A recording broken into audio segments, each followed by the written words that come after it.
Alrighty, so, welcome to Merchants there. It's pretty early in the morning, but I had a good idea.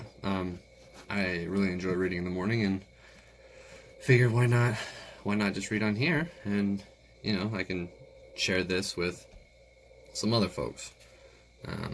Whenever I bring up Ayn Rand in a conversation, get laughed at a bit. But this one here, this is the Fountainhead. If you don't like watching it, don't. But here we go. We're gonna hop over to part 1, chapter 1. So, part 1 we have here Peter Keating, chapter 1. Howard Roark laughed. He stood naked at the edge of a cliff. The lake lay far below him. A frozen explosion of granite burst in flight to the sky over motionless water. The water seemed unmovable, the stone flowing. The stone had the stillness of one brief moment in battle when thrust meets thrust, and currents are held in a pause more dynamic than motion itself. The stone glowed, wet with sun rays. The lake below was only a thin steel ring that cut the rocks in half. The rocks went on into the depth, unchanged. They began and ended in the sky, so that the world seemed suspended in space, an island floating on nothing, anchored to the feet of a man on the cliff. His body leaned back against the sky. His body a long straight line, it was a body of long straight lines and angles, each curve broken into planes. He stood, rigid, his hands hanging at his sides, palms out. He felt his shoulder blades drawn back, tight together, the curve of his neck, and the weight of his blood in his hands. He felt the wind behind him. In the hollow of his spine, the wind waved his hair against the sky. His hair was neither blonde nor red, but the exact color of ripe orange rind. He laughed at the thing which had happened to him that morning, and at the things that now lay ahead of him.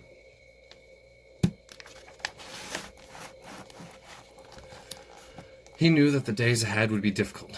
There were questions to be faced, and a plan of action to be prepared. He knew that he should think about it. He knew also that he would not think, because everything was clear to him already, because the plan had been set long ago, and because he wanted to laugh. He tried to consider it, but he forgot. He was looking at the granite. He didn't laugh as his eyes closed in awareness of the earth around him. His face was like a law of nature, a thing one could not question, alter, or implore. It had high cheekbones over gout-hollow cheeks, gray eyes, cold and steady, a contemptuous mouth, shut tight, the mouth of an executioner or a saint.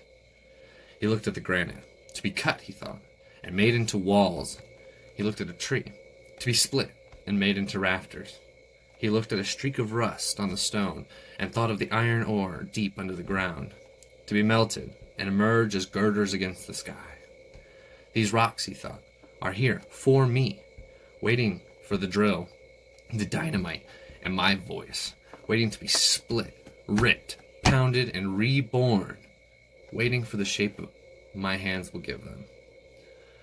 Then he shook his head, because he remembered that morning, and that there were many things to be done. He stepped to the edge, raised his arms, and dived down into the sky. He cut straight across the lake to the shoreline ahead. He reached the rocks where he had left his clothes. He looked regretfully about him. For 3 years, ever since he had lived in Stanton, he had come here for his only relaxation, to swim, to rest, to think, to be alone, to be alive. Whenever he could find 1 hour to spare, which had not been often, his new freedom, the first thing he had wanted to do was to come here, because he knew it was his last time. That morning, he had been expelled from the architectural school of the Stanton Institute of Technology. Whew. He pulled his clothes on. Old denim trousers, sandals, a shirt with short sleeves, and most of its buttons missing. He swung down a narrow trail among the boulders to a path running through a green slope to the road below. He walked swiftly, with a loose, lazy expertness of motion. He walked down the long road in the sun. Far ahead, Stanton lies sprawling on the coast of Massachusetts, a little town, as a setting for the gem of its existence, the great institution rising on the hill beyond. The town of Staten began with a dump. A gray mound of refuse rose in the grass. It smoked faintly.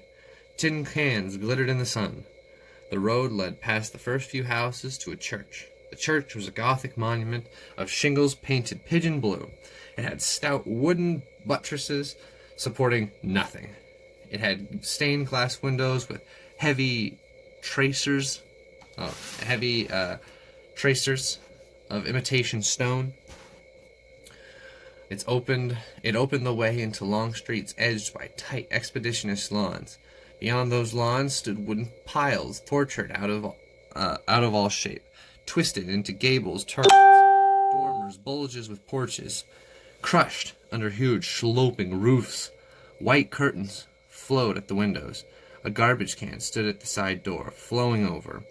An old Pekingese sat upon a cushion on the doorstep, its mouth drooling. A line of diapers fluttered in the wind between the columns of a porch. People turned to look at Howard Roark as he passed. Some remained staring after him with sudden resentment. They could give no reason for it. It was an instinct his presence awakened in most people. Howard Roark saw no one. For him, the streets were empty. He could have walked there naked without concern. He crossed the heart of Staten, a broad green edged by shop windows. The windows displayed new it says placards, but it's without a Y, announcing, "Welcomed class of 2020. Good luck, class of 2020. Class of 2020 of the class of 2020 of the Staten Institution of Technology was holding its commendment exercises that afternoon." Roark swung into a side street, where at the end of a long row, on the knoll over the green ravine, stood the house of Miss Keating. He had boarded at that house for 3 years. Miss Keating was out on the porch. She was feeding a couple of canaries in a cage suspended over the railing. Her pudgy little hand stopped in midair when she saw him. She watched him with curiosity. She tried to pull her mouth into a proper expression of sympathy. She succeeded only in portraying the process was an effort. Oh, okay. He was crossing the porch without noticing her. She stopped him. "Mr. Roark!" "Yes." "Mr. Roark, I am so sorry about..." She hesitated germly about what happened that morning. "What?" he asked. "You're being expelled from the institution. I can't tell you how sorry I am. I only want you to know that I feel for you." He stood, looking at her. She knew that he did not see her. No, she thought. It was not that exactly. He always looked straight at people, and his damnable eyes never missed a thing. It was only that he made people feel as if they did not exist. He just stood there, looking. He would not answer. He just stood there. He would not answer. "But what I say," she continued, is that if one suffers in this world, it's on account of error, of course. You'll have to give up the architecture profession now, won't you? But then, a young man can always earn a decent living clerking, or selling, or something." He turned to go. "Oh, Mr. Roark," she called. "Yes?" "The dean phoned for you while you were out." For once, she expected some emotion from him. An emotion would be equivalent of seeing him broken. She did not know what it was about him that always made her want to see him broken. "Yes?" he asked. "The dean," she repeated uncertainly, trying to recapture her effect. "The dean himself, through his secretary." "Well?" "She said to tell you that the dean wanted to see you immediately, the moment you got back." "Thank you." "What do you suppose he can want now?" "I don't know." He had said, "I don't know." She had heard distinctly, "I don't give a damn." She stared at him incredulously. "By the way," she said, "Petey's graduating today." She said it without apparent relevance. She said it without apparent relevance. "Today? Oh, yes. It's a great day for me. When I think of how I skimped and slaved to put this boy through school. Not that I'm complaining. I'm not one to complain. Petey's a brilliant boy." Let's see. She stood drawn up. Her stout little body was corseted so tightly under her starched folds of her cotton dress that it seemed to squeeze the fat out to her wrists and ankles. But of course, she went on rapidly with the eagerness of her favorite subject, I'm not the one to boast. Some mothers are lucky, and others just aren't. We're all in our rightful place. You just watch Petey from now on. I'm not one to want my boy to kill himself with work, and I'll thank the Lord. Okay, and I'll thank the Lord for any small success that comes his way. But if that boy isn't the greatest architect in this USA, his mother will want to know the reason why. He moved to go. But what am I doing, gabbing with you like that? She said brightly. You've got to hurry, change, and run along. The dean's waiting for you. She stood looking at him through the screen door, watching his gaunt figure move across the rigid neatness of her parlor. He always made her uncomfortable in the house, with a vague feeling of apprehension, as if she were waiting to see him swing out suddenly and smash her coffee tables, her china vases, her framed photographs. He had shown never inclination to do so. She just expected it, without knowing why. Roark went up the stairs to his room. It was a large, bare room, made luminous by the clean glow of whitewash. Miss Keating had never had the feeling that Roark actually lived here. He had not added a single object to the bare necessities of furniture which she had provided.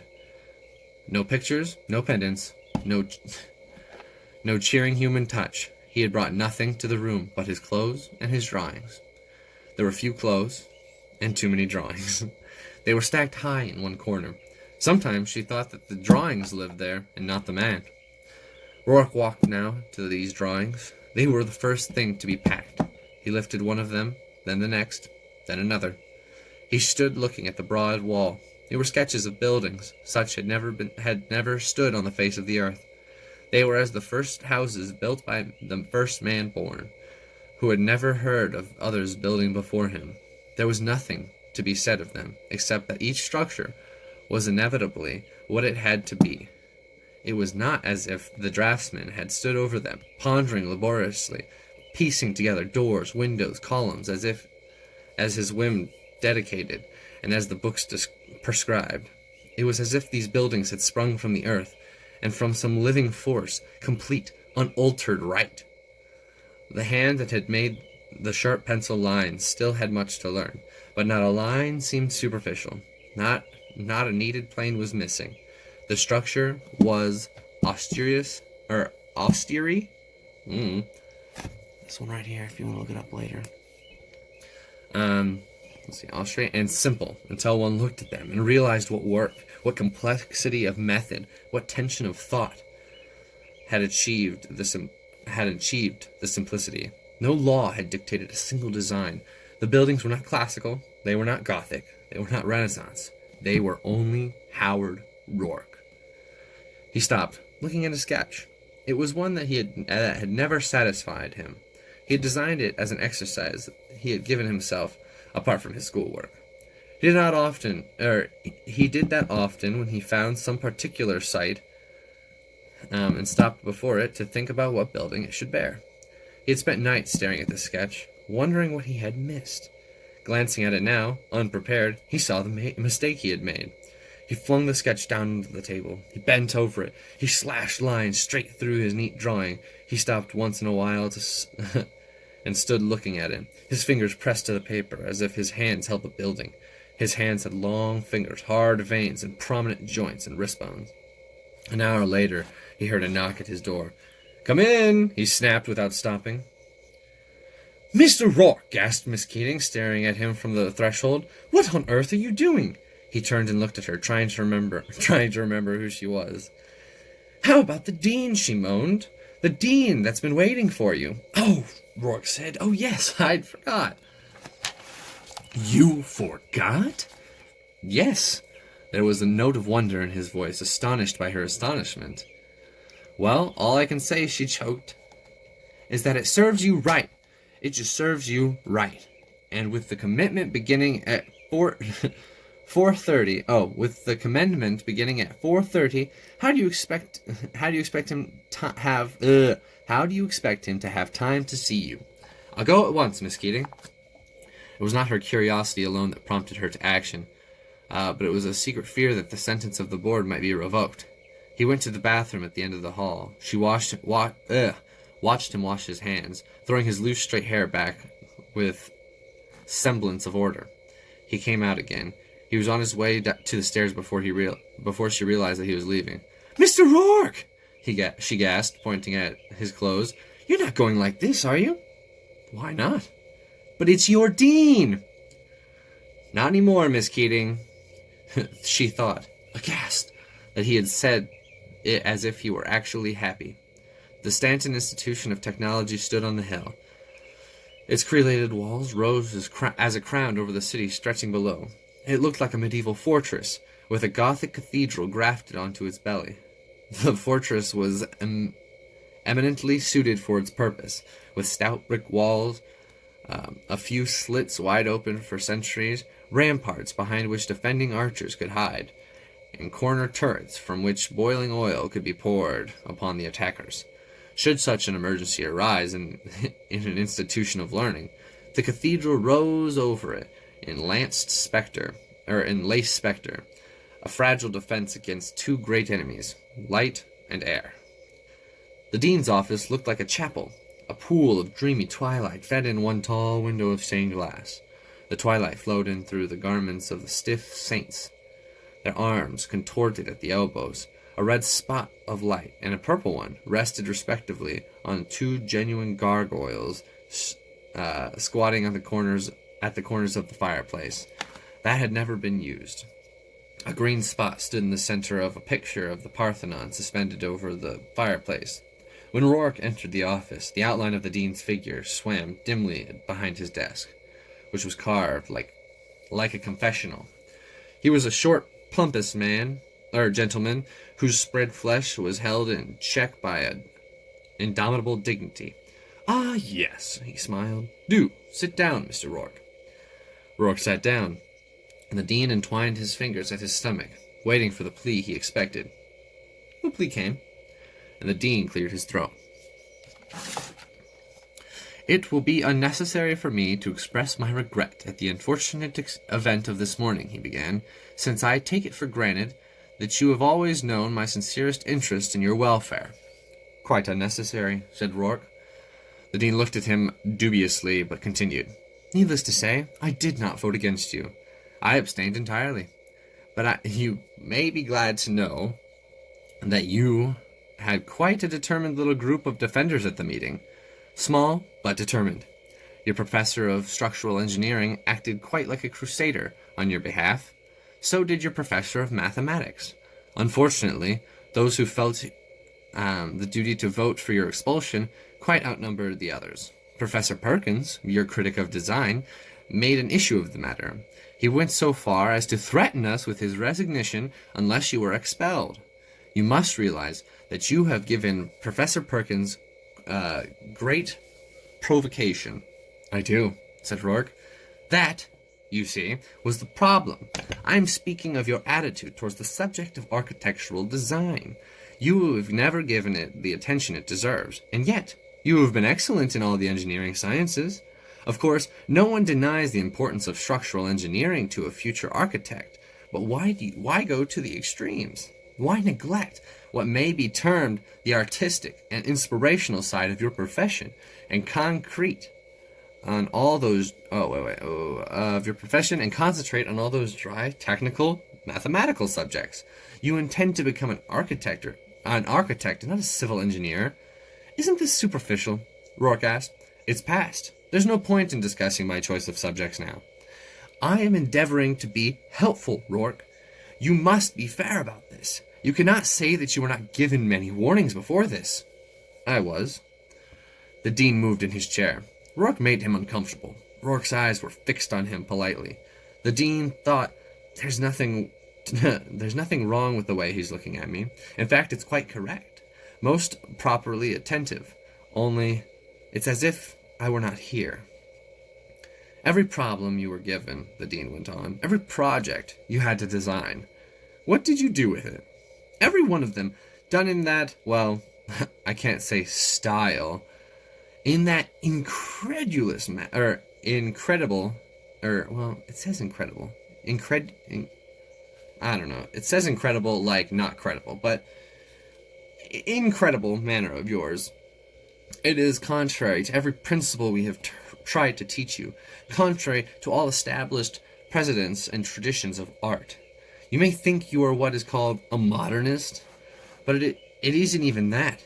It's sheer insanity, if you don't mind. I don't mind. When you were given those projects that left the choice of style up to you, you turned in one of your stunts, while, frankly, your teachers passed you because they didn't know what to make of it. But when you were given an exercise in historical styles, a Tudor chapel, or a French opera house to design, and you turned in something that looked like a pile of boxes piled on top of each other without rhyme or reason, would you say it was an answer to an assignment or a plain insubordination? It was insubordination, said Roark. We wanted to give you a chance. In view of your brilliant record in all other subjects, but when you turned this, the dean slammed his fist down on a sheet spread out before him. This, as a Renaissance villa for your final project of the year. Really, boy? It's too much. The sheet bore a drawing. A house of glass and concrete. In the corner there was a sharp angular signature. Howard Roark. How do you expect us to pass you after this? I don't. You left us no choice in the matter. Naturally you would feel bitterness towards us at this moment, but I feel nothing of the kind, said Roark. I owe you an apology. I don't usually let things like this happen to me. I made a mistake this time. I shouldn't have waited for you to throw me out. I should have left long ago. Now, don't get discouraged. This is not the right attitude to take, particularly in view of what I am about to tell you. The dean smiled and leaned forward confidently, enjoying the overture to a good deed. There is a real purpose for our interview, and I am anxious to let you know as soon as possible. I did not wish to leave you disheartened. Oh, I did personally take a chance with the president's temper when I mentioned this to him, but mind you, he did not commit himself. But here is how things stand. Now that you realize how serious it is, if you take a year off to rest, to think it over, shall we say, grow up, there might be a chance of our taking you back. Mind you, I can't promise anything. This is strictly unofficial. But it would be most unusual in view of the circumstances and of your brilliant record. There might be a good chance. Roark smiled. It was not a happy smile, not a grateful one. It was a simple, easy smile. It was amused. I don't think you understand me, said Roark. What made you suppose that I want to come back? Eh? I won't be back. I have nothing further to learn here. I don't understand, the dean said stiffly. Is there any point in explaining? It's of no interest to you any longer. You will kindly explain yourself. Okay. If you wish. I want to be an architect, not an archaeologist. I see no purpose in doing Renaissance villas. Why learn to design them when I'll never build them? My dear boy, the greatest style of the Renaissance is far from dead. Houses of that style are being erected every day. They are, and they will be, but not by me. Come now, this is childish. I came here to learn about building, and when I was given a project, its only value to me was to learn to solve it as I would solve a real one in the future. I did them the way I'll build them. I've learned all I could. Here, in the structural sciences of which you don't approve, one more year of drawing Italian postcards would give me nothing. An hour ago, the dean had wished that this interview would proceed as calmly as possible. Now he wished Roark would display some emotion. It seemed unnatural for him to be so quietly natural in this conversation, or in these circumstances. Do you mean to tell me that you're thinking seriously of building that way, when and if you're an architect? Yes. My dear fellow, who will let you? That's not the point. The point is, Who will stop me? Look here, this is serious. I am sorry that I haven't had a long, earnest talk with you much earlier. I know. Don't interrupt me.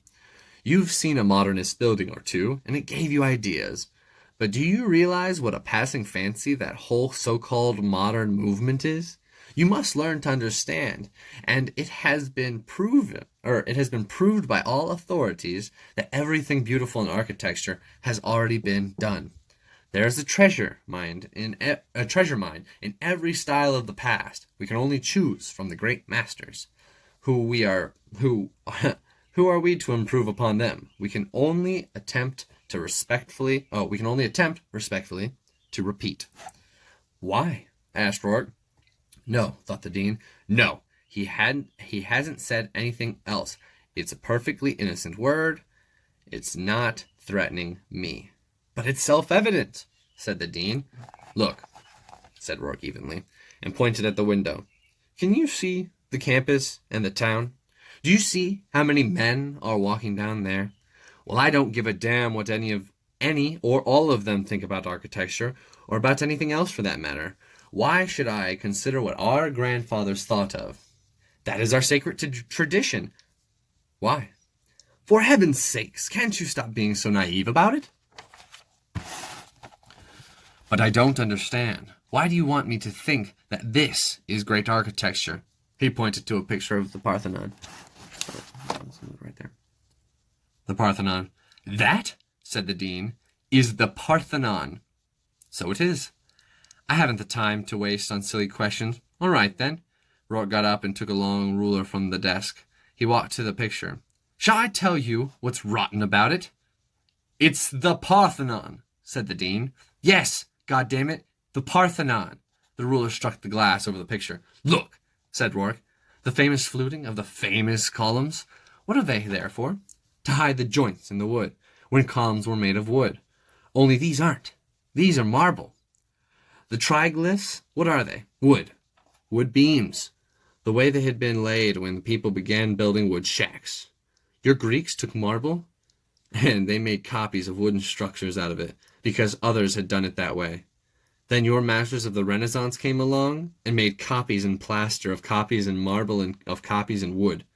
Now, here we are, making copies in steel and concrete of copies of plaster, of copies of marble, of copies of wood. But why? The dean sat watching him curiously. Something puzzled him. Not in not in the words, but in Roark's matter of saying them. Rules, said Roark. Here are my rules. What can be done with one substance must never be done with another. Two materials are alike. No two materials are alike. No two sites on earth are alike. No two buildings have the same purpose. The purpose, the site, the material determine the shape.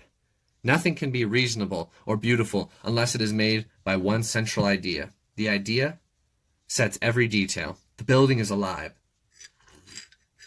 like a man. Its integrity is to follow its own truth, its one single theme, and to serve its single purpose. A man doesn't borrow pieces of his body. A man doesn't borrow hunks of its soul. Its maker gives it the soul, and every wall, window, and stairway to express it. But all the proper forms of expression have been discovered long ago. Expression of what? The Parthenon did not serve the same purpose as its wooden architecture. An airline terminal does not serve the same purpose as the Parthenon. Every form has its own meaning. Every man creates his meaning and form and goal. Why is it so important that others have done, or what others have done? Why does it become sacred by the mere fact of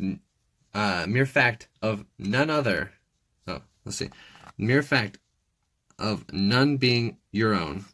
Why is anyone and everyone right so long as it's not yourself? Why does the number of those others take the place of truth? Why is truth made a mere matter of arithmetic, the only addition of addition at that? Why is everything twisted out of all sense to fit everything else? There must be some reason. I don't know. I've never known it. I'd like to understand. For heaven's sake, said the dean, sit down. That's better. Would you mind very much putting that ruler down? Thank you. Now listen to me. No one has ever denied modern technique. Where are we at? There we go. To an architect, we must learn to adapt the beauty of the past to the needs of the present. The voice of the past is the voice of the people. Nothing has ever been invented by one man in architecture.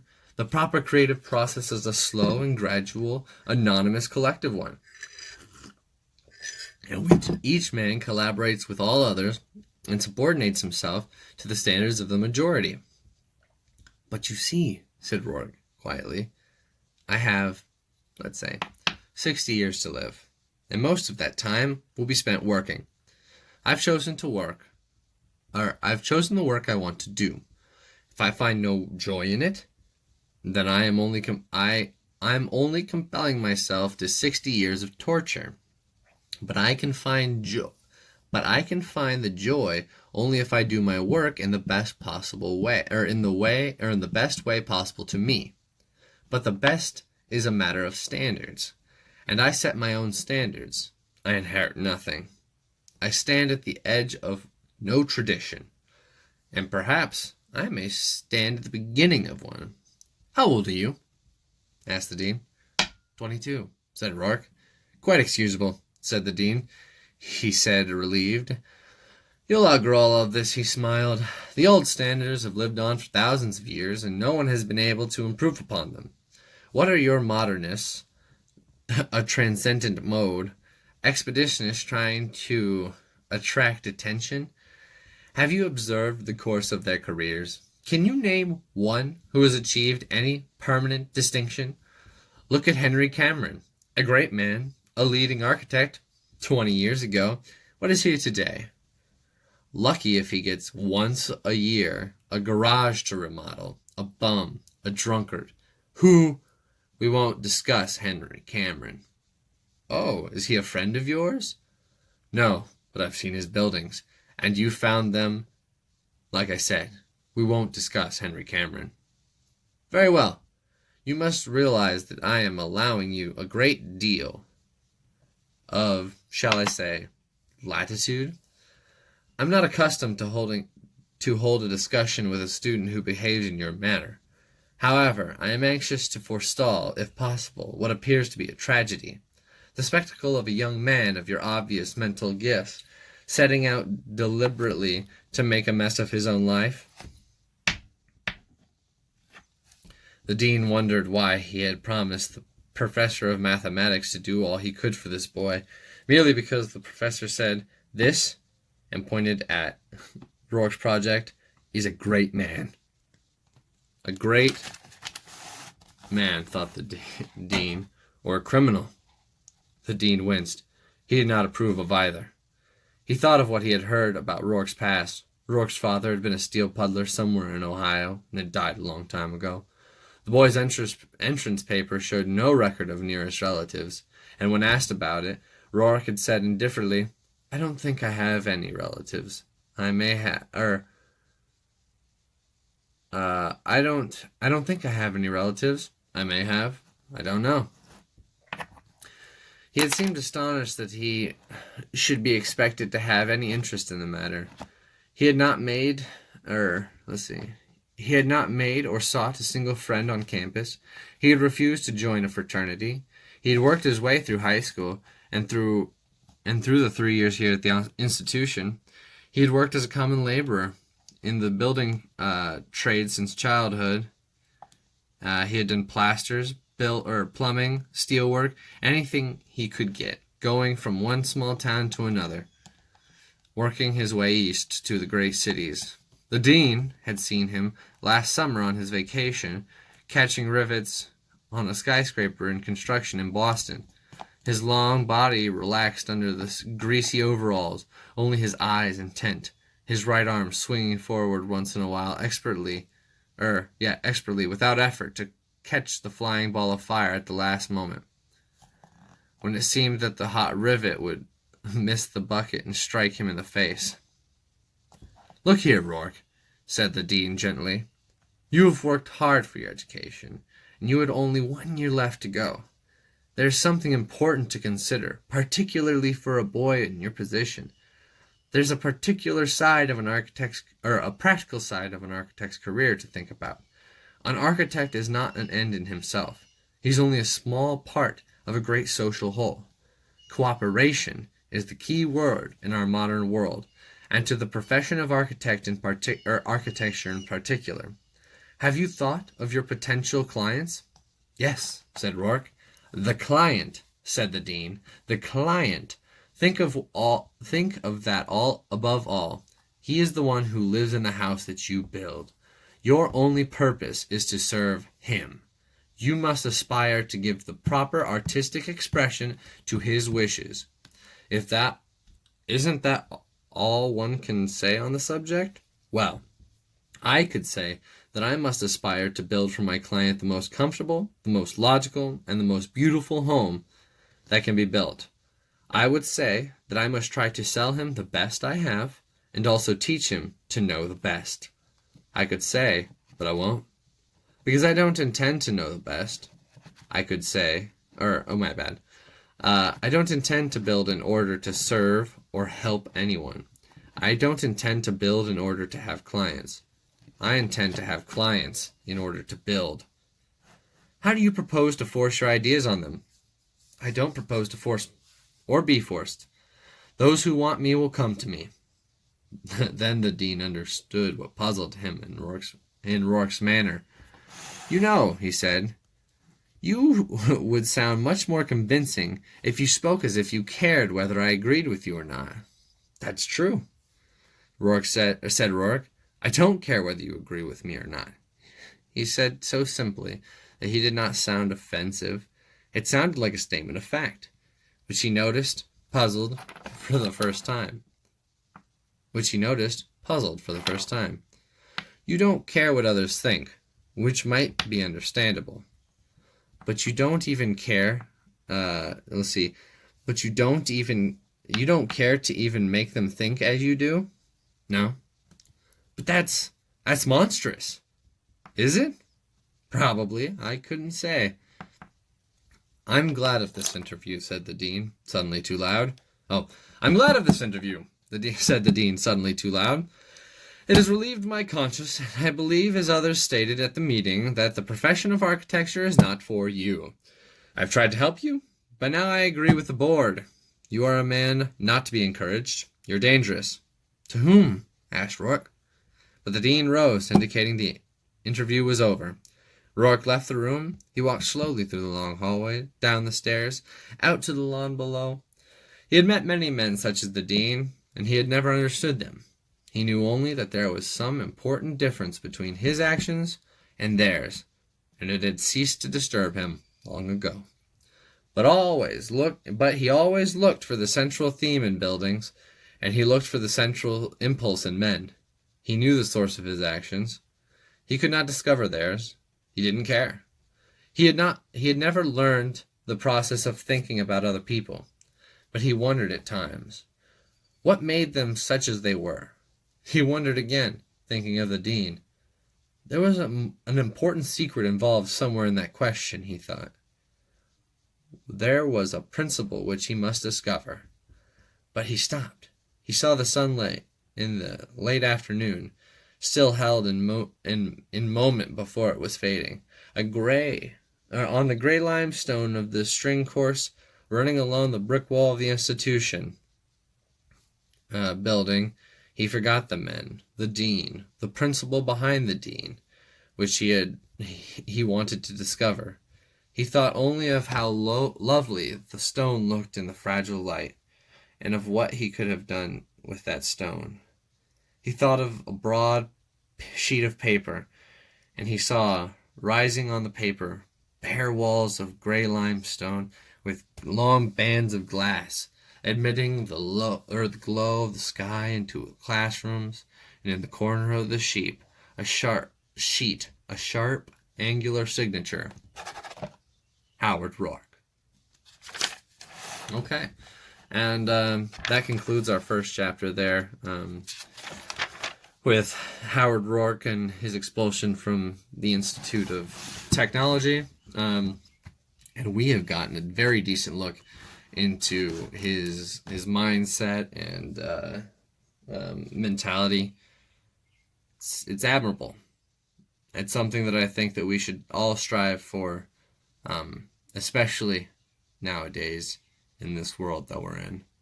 I think that the excuse of individualism that we see a lot today is just a way to convince those who don't know yet that the collective is the way to go. I intend on reading more of this, obviously a chapter 2, probably tomorrow or later today. But I'll probably end up putting up tomorrow. If you happen to see this, do leave a comment. I would love to talk about this and just kind of like have a nice little critical analysis on the Fountainhead. I've read personally up to, I believe, chapter 3. Stop bag. Yeah, I've personally read up to chapter 3, and so I figured before I got too deep, I could come onto here and maybe share it. But yeah, long story short, in the end, I was turned on this by a YouTuber named Roark Ali. If you stumble onto me, go check him out. And if you got here, I really appreciate you sticking around. And I'll see you tomorrow in the Merchant's Lair. Peace.